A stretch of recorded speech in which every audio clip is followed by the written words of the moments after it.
a une idée pour la démocratie. C'est pas Étienne n'a pas amené la démocratie dans notre pays. On ne peut pas parler d'un père de la démocratie sans pourtant parler d'Étienne Tshisekedi.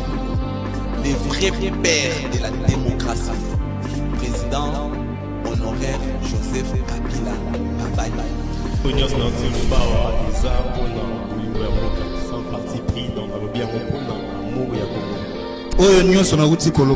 Ça n'engage que moi, mais sinon pour l'amour de mon pays, personne n'a pas sanga. Motomoko te aotelanga déjà mutu amoko emukotanga na se pour nous manga esika ba mbaye. On nyonso na lupu na mboka eza toujours pour l'intérêt général de mboka. Pour la vérité et libération. Loba Ponamboka, un magazine socio-économico-politico et culturel mis à votre disposition selon l'article 11 de la Déclaration des droits de l'homme et du citoyen. Mesdames et messieurs, bienvenue dans ce tout premier numéro de votre émission sur la FM Télévision. Comme vous le savez, mais aujourd'hui je ne suis pas seul. Je serai accompagné par un confrère que j'appelle Alexis Tchombela, que j'ai déjà mboté mon amboka Alexis. Mbote nayo bona mukendi mbote na ba téléspectateurs nyonso o bazolanda biso de partout à travers le pays baza tellement ébélé pour na kolanda magazine oyo loba pona mboka. Vous savez, il faudrait obligatoirement kolobaka pona mboka parce que ce que lobi pona mboka te moto mususu loba pona mboka nayo azalité. Merci beaucoup Alexis Tchombela. Je vous rappelle qu'Alexis Tchombela c'est aussi un frère d'armes, un confrère de l'X.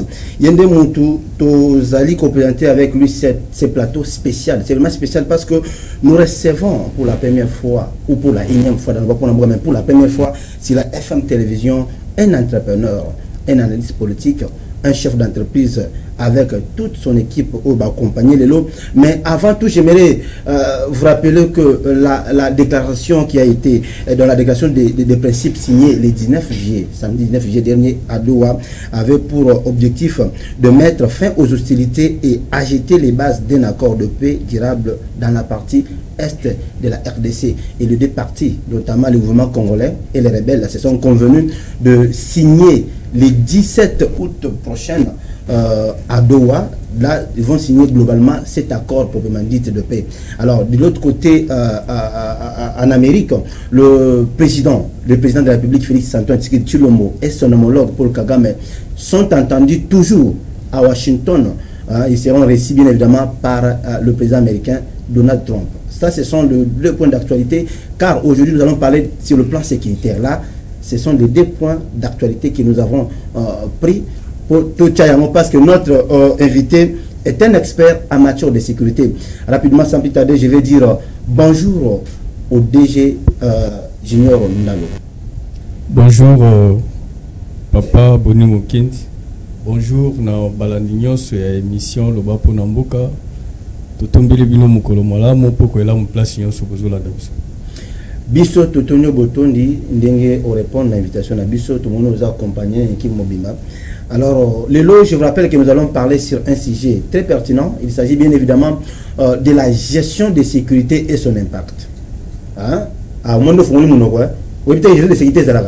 nous allons parler de gestion de sécurité et son impact. Aujourd'hui, parmi les points où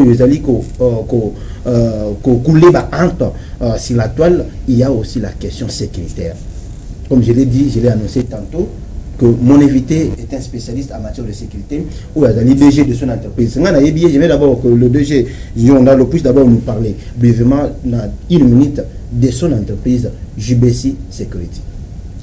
Merci beaucoup. JBC Security, c'est Junior Bancaire Security, c'est innovation à SICA, autonomie en RDC, dans système moderne, toujours professionnel. Toujours qui temps il y a formé par intellectuel comme tout le toujours tout format qui par intellectuel ou tout type on a marché pour nous repérer ça musala très professionnel sur tout plan. Merci beaucoup. Alors je crois qu'Alexis Tchombela, vous avez la parole. Tout à fait. Koyoka Maloba, il y a introduction.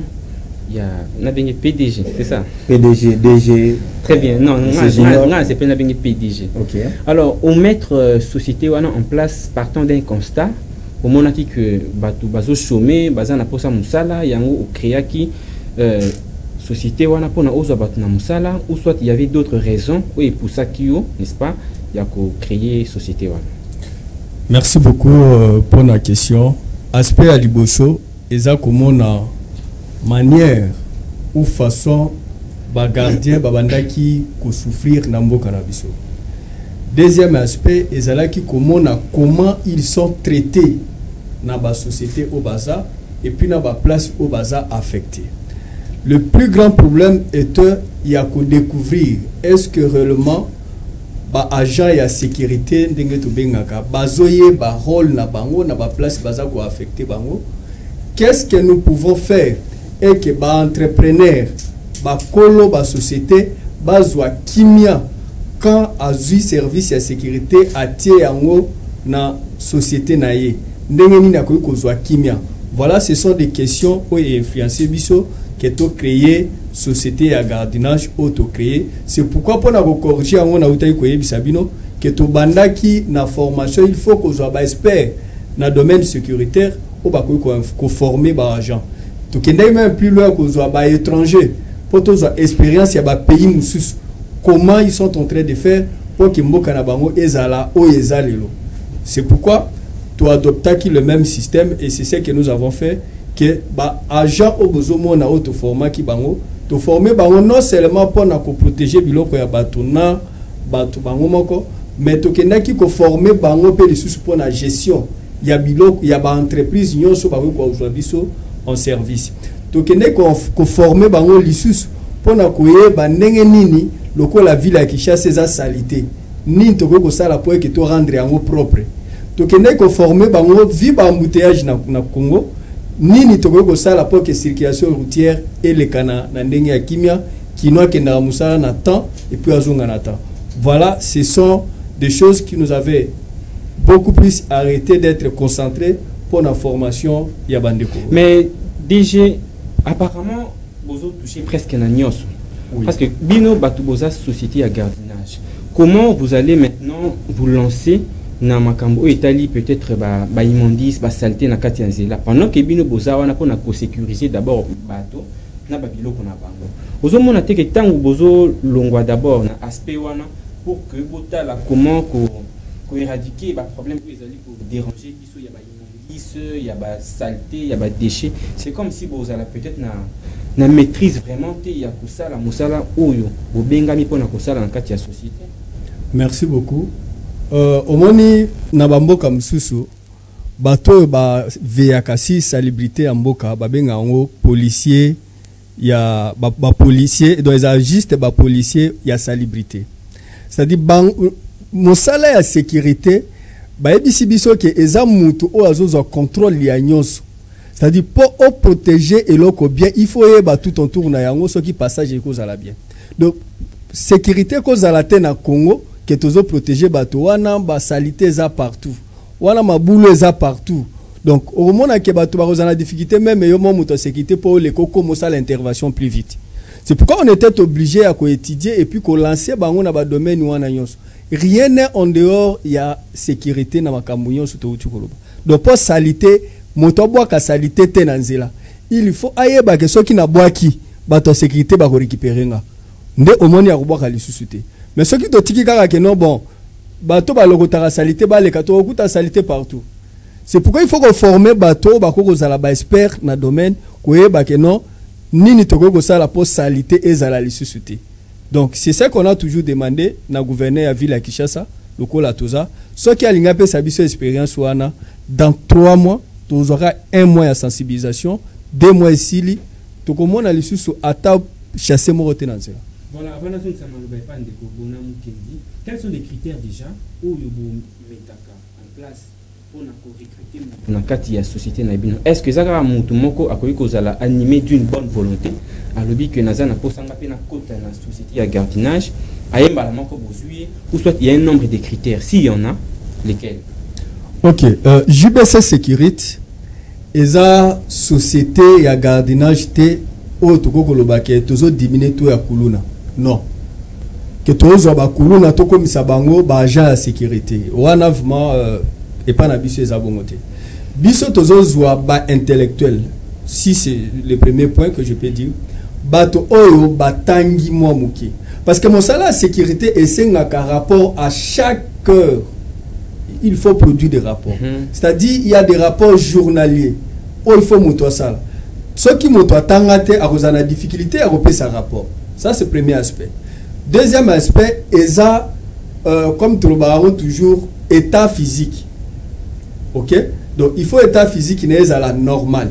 Ok, monte à télémi, azotambola, azamakasi. Bisoto betara krimo lo baké tolo té. C'est-à-dire bisoto utilisera mingi nzoto minene milaini nité, mais beaucoup plus la tête. C'est-à-dire état physique n'a pas permettre biso ko mona que non o akoyo ko andire ce qui a télémi pendant 12 heures ou 18 heures du temps à cause de la debout sans fatiguer. Voilà un peu de critères au tobandak ko recruter et puis nous continuons toujours à recruter, c'est dans les mêmes conditions là. Merci beaucoup. Bonamou Kendi, je crois que Nazong Selio Malo. Merci Alexis Chomela, président Junior Ondalo, vous allez entrepreneur, vous allez analyste politique. C'est vrai que vous comprenez qui vision à Mokonzamboka au lobby, lorsque le chef de l'État disait dans ses promesses ou ses déclarations que je ferai des jeunes Congolais des millionnaires. C'est dans l'entrepreneuriat. Alors aujourd'hui, nous avons une société de gardiennage made in Congo. Une société d'un fils congolais comme vous, tel que vous êtes là.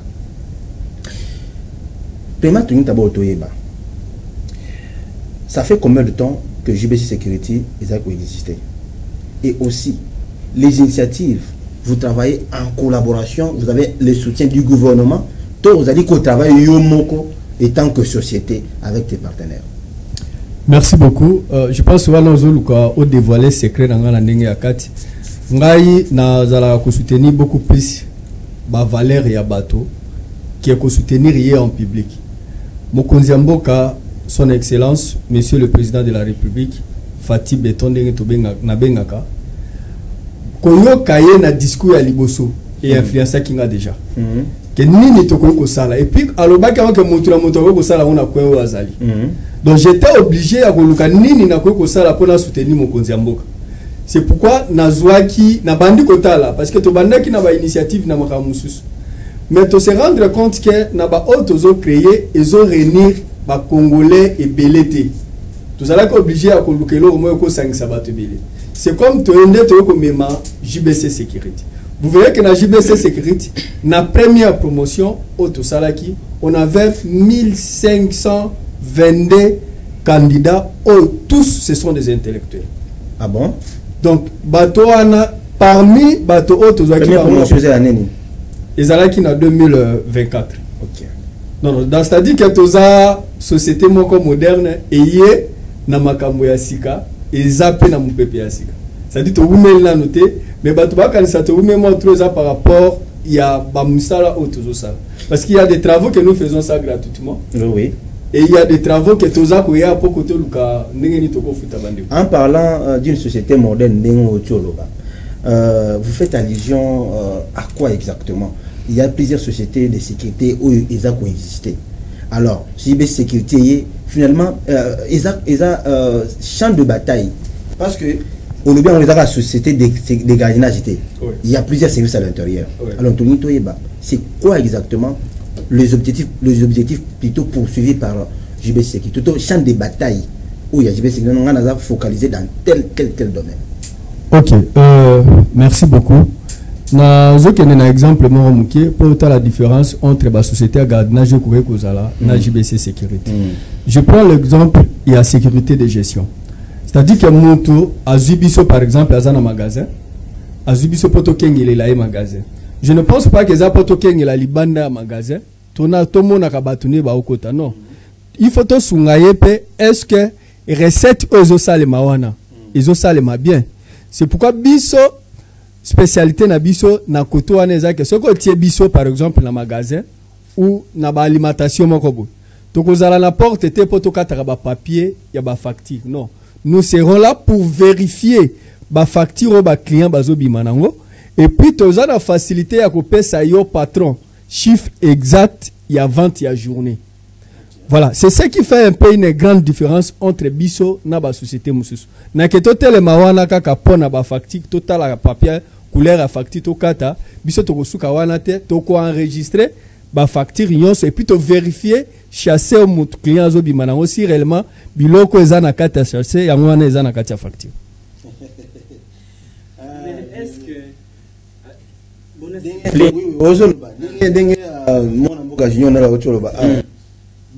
il y a un internaute à quand j'ai annoncé émission à lobby moi namboka bona tunela biso PDG Junior Ndalo to koyoka ye partout mikolo yo société na ye ba jeté mususu ba imaikala ba koyoka na te mais ya on matati likolo sekele na ye c'est que ye azana soutien au gouvernement mais azo bata makete na soutien te na oluka banini ozo mona ya mon président. Bon, pour le soutien au gouvernement en fait Moutoumoko doit soutenir Ngazate. Jusque-là, nous avons un soutien à Moutoumoko côté. Très bien. Nous avons la mouké aux ambezo pesa, nous permettre biso kieto kende liboso. Mais tous avons beaucoup pour le gouvernement, soit qui va tirer biso pembe na bango, pour to pesa lisu sous chance makas na ba congolais na biso, non seulement pour batubazo misala, mais pour to protéger pe ba partenaire na biso au bazoya na Congo pour na ko investir. Pour baza na facilité, na crédibilité. Mais vous payez aux autres plus de 100 personnes par mois, Alexis Tchombe. Est-ce que ça n'a pas de poche, tout azana ba subvention ou les autres n'ont pas l'État? C'est ça la question qu'il faudrait normalement il faut 100 personnes, plus de 100 personnes par mois. Sans soutien du gouvernement. En tout cas, normalement gouvernement il faut expliquer. Normalement gouvernement il faut gouvernement il faut appuyer.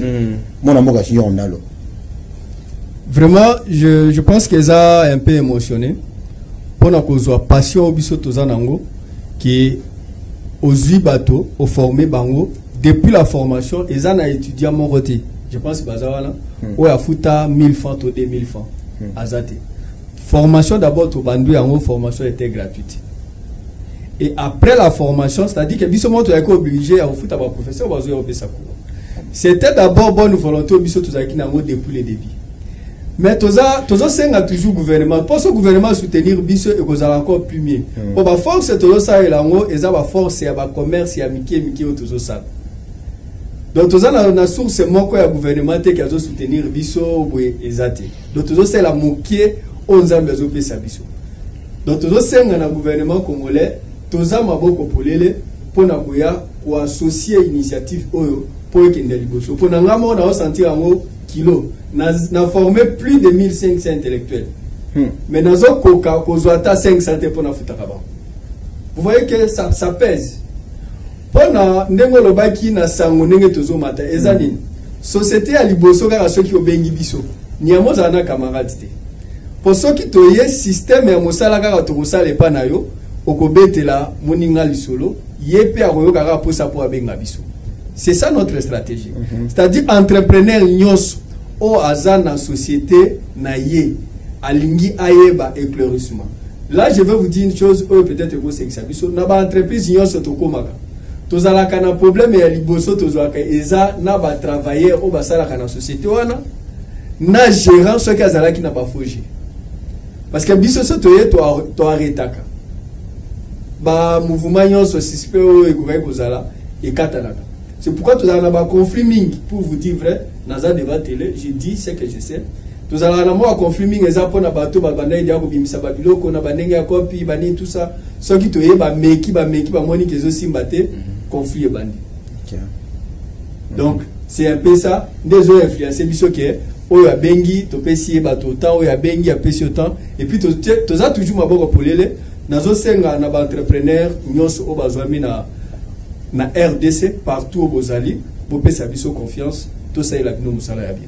D'accord, merci beaucoup. Nous poursuivons avec Alexis Tchombe là tout nous pesa pe mananu donc tout na pe bateau baza ko accompagner pemeni na moni attaché de presse on a tout na mutuna.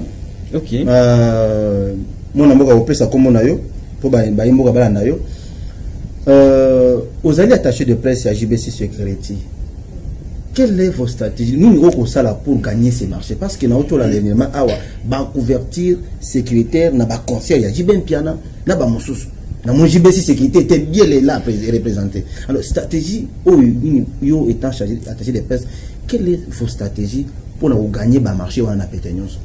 Très bien, merci beaucoup et puis bonjour à tous ceux qui nous suivent de partout. Les amis, mon avocat et puis Saxanti.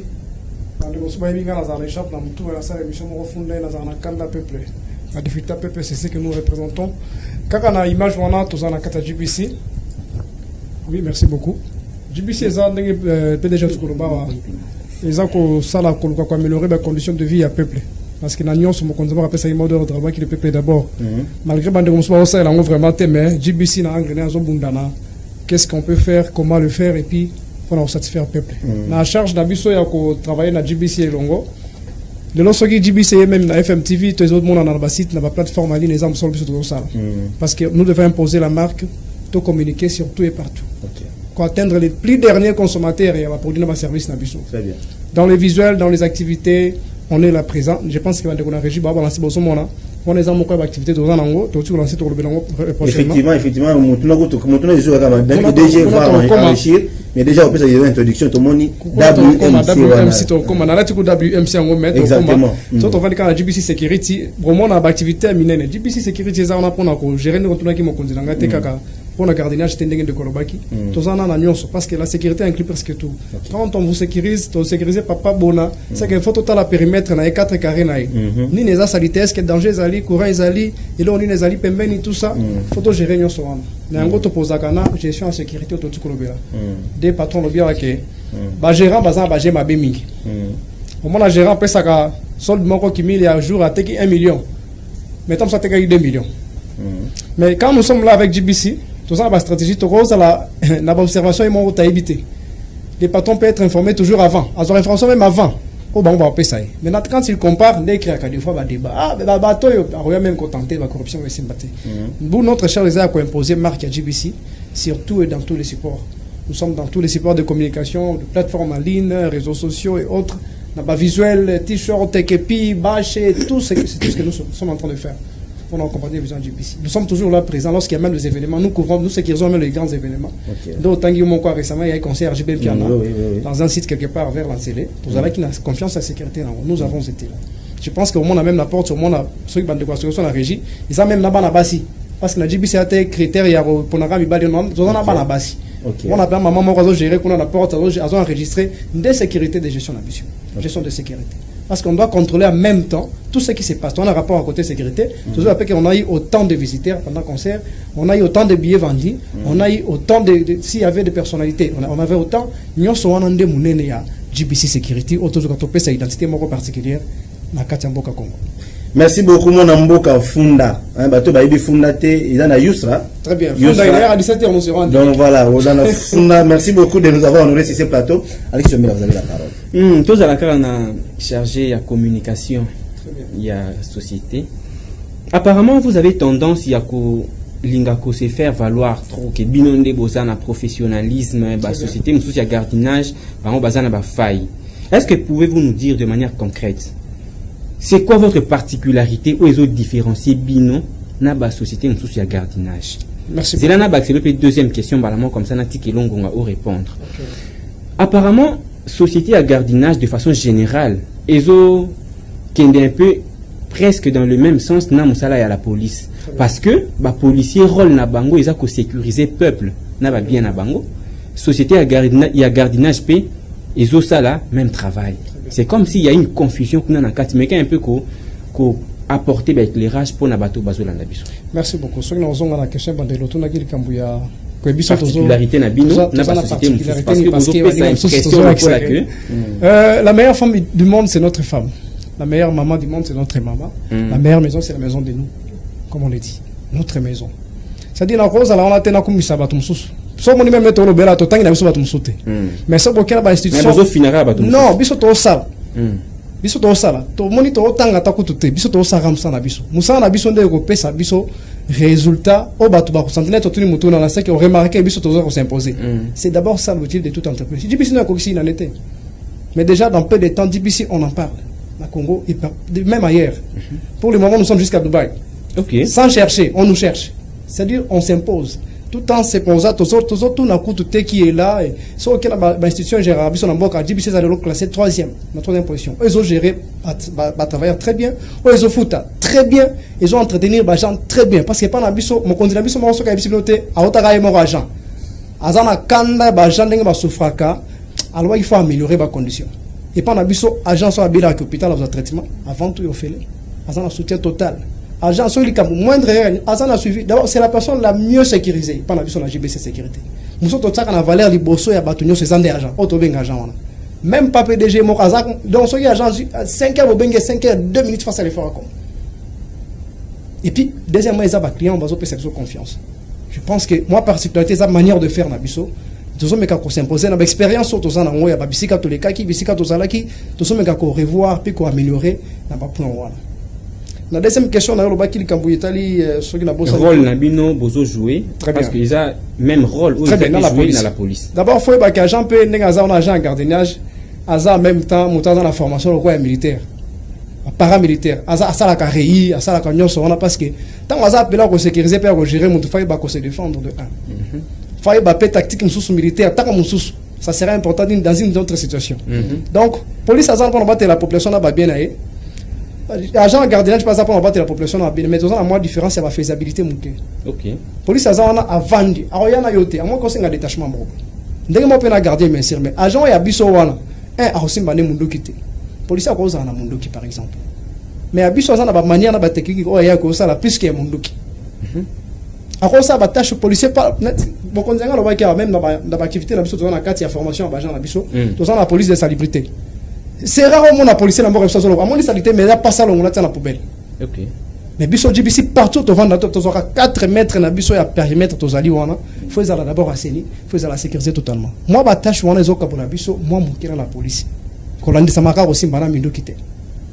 c'est que je peux répondre dans mon couche je pense merci beaucoup Alexis Tchombela avant ça mutuna et pas ya Mokozi une petite question très bien différence nini auto établi entre sécurité physique et sécurité opérationnelle très bien merci beaucoup la sécurité physique est beaucoup plus liée à surtout garde rapprochée garde du corps et à moto et consort parce qu'à ça on a physiquement mais de manière opérationnelle c'est stratégique au niveau de mutuna. OK dans sa stratégie puis que moto na aucun gratam sur moto physique mais moto azana moto roba mbepé libanga là c'est pas ça que vraiment ko soyez déjà dans sa tête de manière opérationnelle à contrôler comme je l'ai déjà cité ici tout ce qui l'entoure de manière physique aussi d'une certaine manière aussi to redévoiler son théâtre parce que opérationnellement il est là n'a pas tactique tout n'a pas opération mais physiquement aussi il est là comme les gardes de rapprocher la première rapproche na rota maintenant mon côté dans mbé libanga physiquement je dois le protéger. Et ça, la tactique, nous sommes en phrase, par exemple, quand je sais comment orienter, tout ça, c'est dans nos stratégies. Comme je l'ai dit. Voilà, merci. Merci beaucoup, mon Amboka Funda. Alors, Naolinga, avant tout le président Maloba, Naolinga, Moko Yaba agent à Loba. Le rôle de la sécurité de la Pemeni, il y a Mokonzi, il y a Moissi. Ah, ok. Mais non, mon cas, c'est là, bon, on a quatre malbam. Que non, mon cas, on dirait pas au côté là. Ils ont posé question directe. Très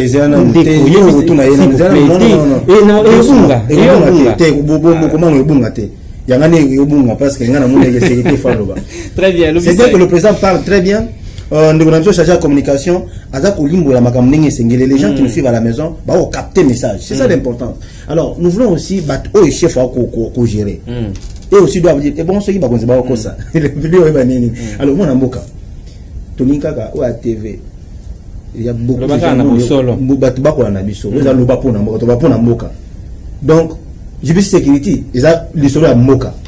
Est-ce que vous êtes bazali ko encadrer bien vous allez ko futama na ndenge sengeli surtout ça ba soins de santé ils allez ko zoma ndenge sengeli et restauration na ba famille ils allez ko zoma ndenge sengeli to ezaka mokonzi ya ko bakaka pona ka ko est-ce que c'est vraiment confirmé biso ba to on a biso voilà on va plus so ba futaye na ko so ba que non en tout cas on futa biso na ko so vous avez la parole vous se présenter pour ba to na yo.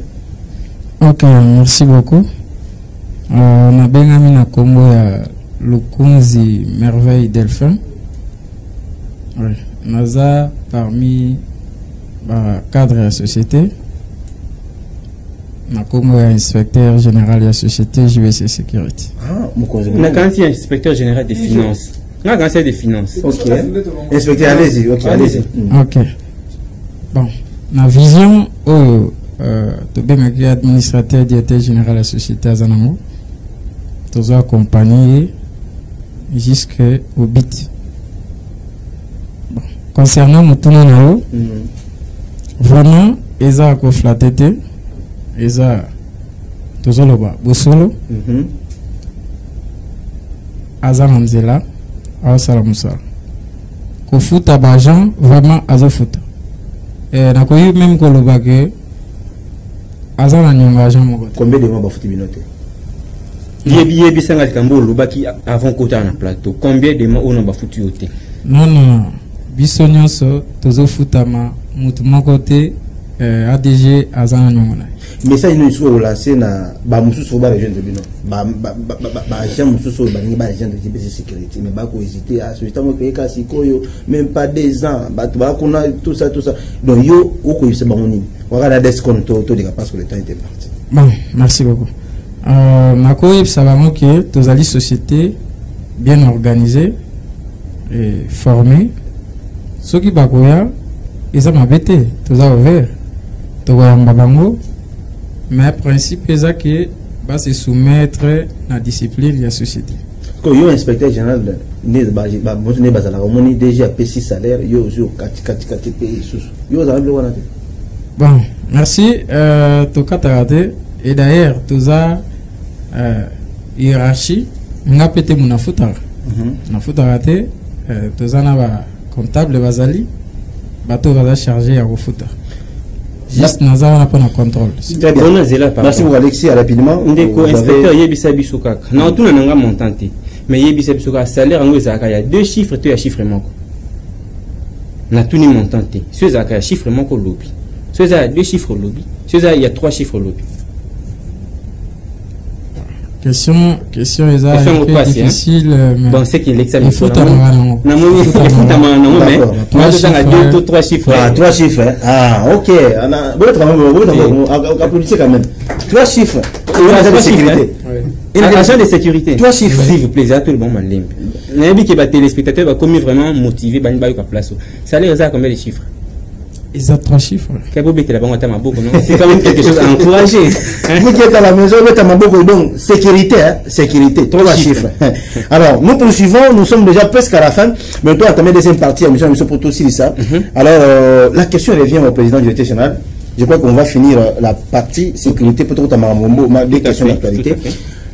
Parlons-nous de l'initiative WMC. Il a signé tout le monde suspend la BGB sécurité, il y a un centre de santé, il y a un hôpital, il y a un banni tout cas. Mais tout le monde se fait ce bac ça nous il y a un peu la sécurité tout l'année le président.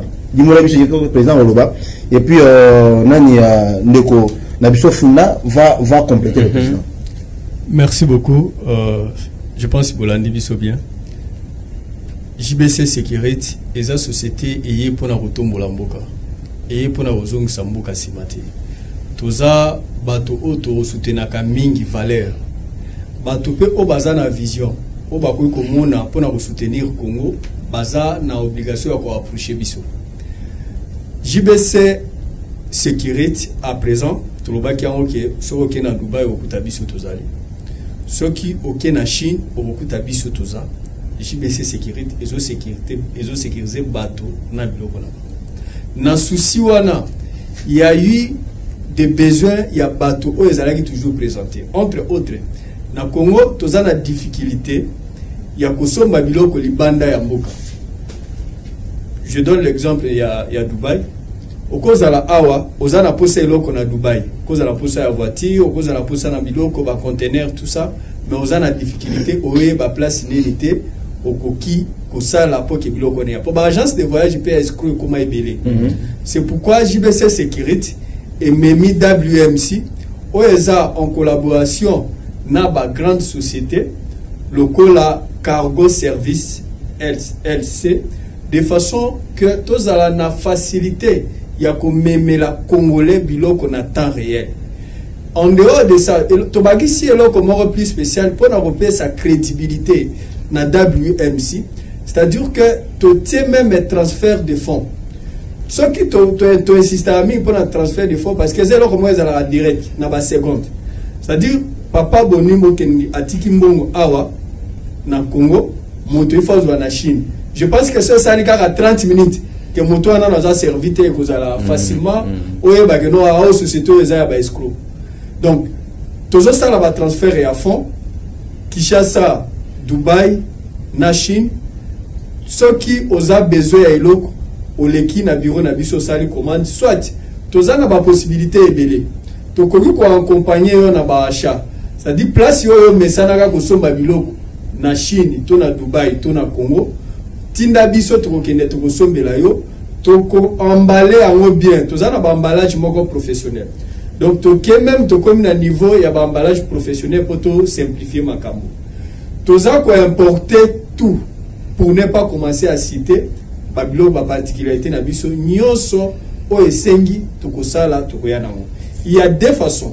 Soit on peut s'y commande il faut le cannabis na biso on s'enregistrer on peut si biso ba donner to kosombelo kwana o assurer biso que ce que yo ko futa to kosomba ngo to yena ngo pe ozu yango mbala moko. Voilà. Na Dubaï tozali na Chine toza, je pense que tu peux sabino adresse mais même avec totikali kaka na numéro kaka ya JBC oboyebi wana. Soko bengi biso kaka na 081 834 61 89 de to lobala plus 243 81 834 61 89 numéro ya JBC ka obomona kawana okozwa biso on dirait que puis toza bato oyo toza ko accompagner client à temps réel. C'est ça ce qui est plus grave. Donc toza bato ba surprise té. Er tozo somba aux informations na ba facture ya ba biloko ndenge to memi yango avant to emballer okozala na information. Donc toza disponible na ba information à temps réel. C'est ça les particularités de WMC oyo JBC Security a memi yango lokola moto alinga toujours ko sunga peuple congolais ko rendre peuple congolais na facilité partout où akoki kozwa.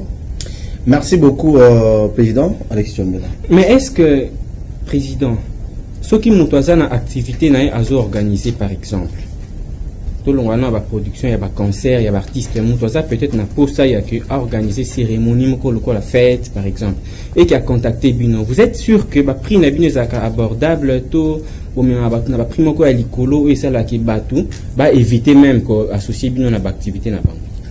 Na loba ki déjà au début awa que JBC Security eza pona mutu nyonso.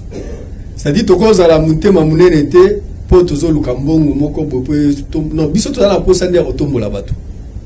Donc mutu nyonso aza un événement, oza na magasin, oza na chantier, oza na station, contacter biso toya to solo la. Li solo moko te to sito solo la to banana moto puis to kabona ke to yokani tezate. Partout au Komara tout sur la bien. Tout ça n'a primo ko exagéré. Alors siège na bino physique. Bozala wapi parce que batu ba zape na posa soit ya royer ba ici ka bozali soit bozala siège physique to bozaka kana ba na ba internet na ba réseau. Non tout ça na ba siège na biso siège ya liboso eza na avenue Kama numéro 46 quartier Canada commune ya Sele. Siège à Mibale, eza na immeuble wa Kenya, na quartier Gare Centrale, na commune ya Gombe. Juste sima ya Hôtel Béatrice. Tuzawana na immeuble wa Kenya 295 bar 413. Au Kutabiso Tuzawana. Tuza na Masina, na Boulenge 31. Quartier Bar na commune ya Masina. Toza na Kinsesu. Biso tolinga ko travailler mingi place o batu balinga net babosa na batu. Soko tali ba centre ya formation na biso eza mingi na Sele. C'est-à-dire que tozo bureau toza totso na gungo kuta biso bien sûr parce qu'on a référence pour na mutunyos ou à cause la un peu plus proche comme ba partenaire mais toza la ka mingi na ba milieu o batu balinga babosa na ngo. Net baseli au monde net commune moko parce que wana ndé côté qui bomba ma formation. Donc formation a bien ndenge to formera ba gens il faut besoin d'intérêt moko beaucoup de espace beaucoup de facilité ya ko former. Naza ko interpeller le gouvernement congolais pour na ba attaque mususu tozozwa biso tozo former ba rebelleté. Bato tozo former bango eza pour na service ya gardiennage. Batika ko taxer biso na bandenge mususu non.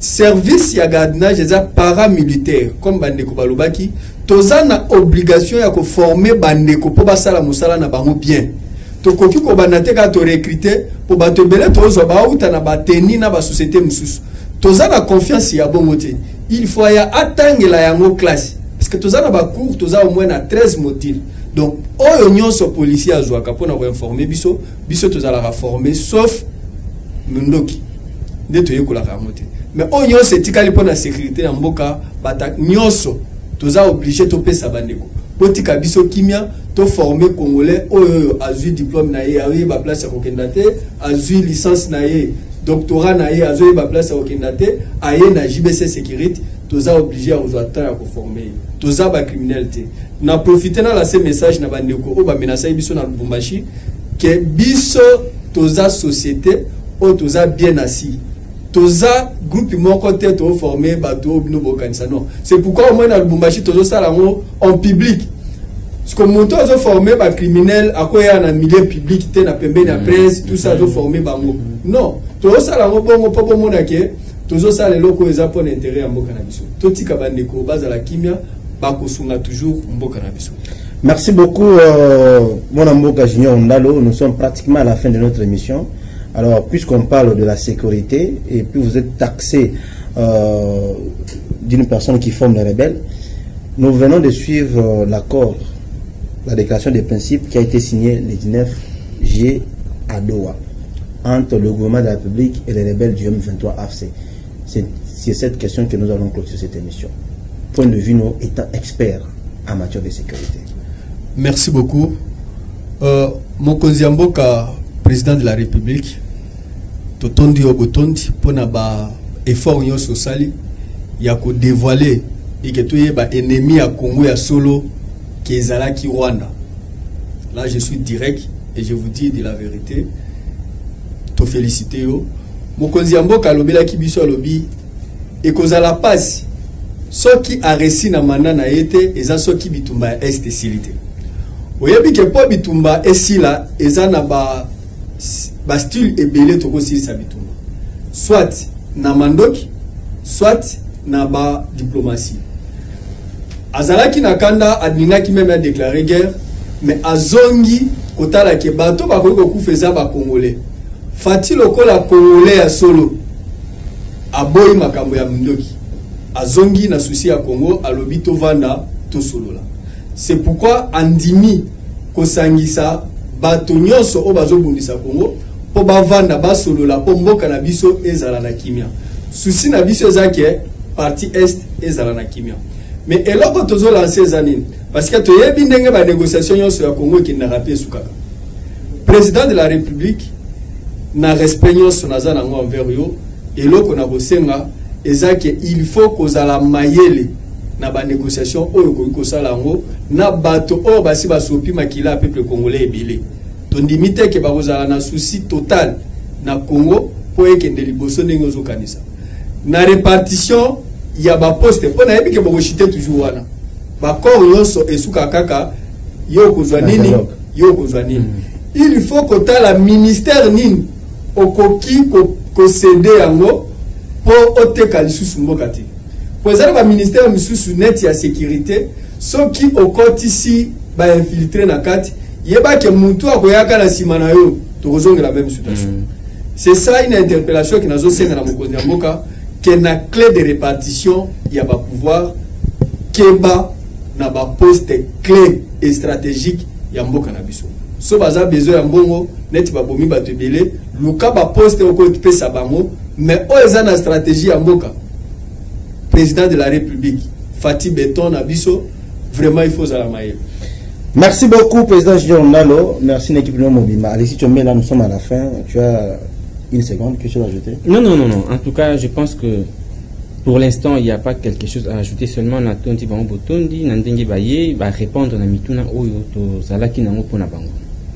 En résumé, tout ce que nous pouvons retenir na Oyo et Uti Kolobama Awa sur le plan sécuritaire, retenez qu'en résumé, une gestion de la sécurité efficace est essentielle pour la protection des actifs, la continuité des activités, la réputation et la rentabilité d'une organisation. Elle permet de minimiser le risque et de garantir la pérennité de l'entreprise. La communication ou la sécurité reste un serveur moteur d'une entreprise. Merci mesdames et messieurs, vous étiez scotchés nombreux sur les antennes de FM TV pour suivre votre émission Loba Pounamoka. Merci à l'équipe technique d'Etemouya, Enoch, merci à Plivali, merci à la coordination Pinganyai, Gustave, Rossignol et Nabo Sanité, assistant Guy Raziel, Madame Rita, coordinateur Apollinaire Kassongo. Pourquoi pas l'archevêque suprême, le chevalier impérateur de l'ordre sacré et de la tradition Congo, maître Billy Maloua Cléfassa. Que Dieu nous bénisse pour les voir. On ne peut pas parler d'un père de la démocratie sans pourtant parler de Etienne Tshisekedi. Les vrais pères de la démocratie. Président honoraire Joseph Kabila Bambaye.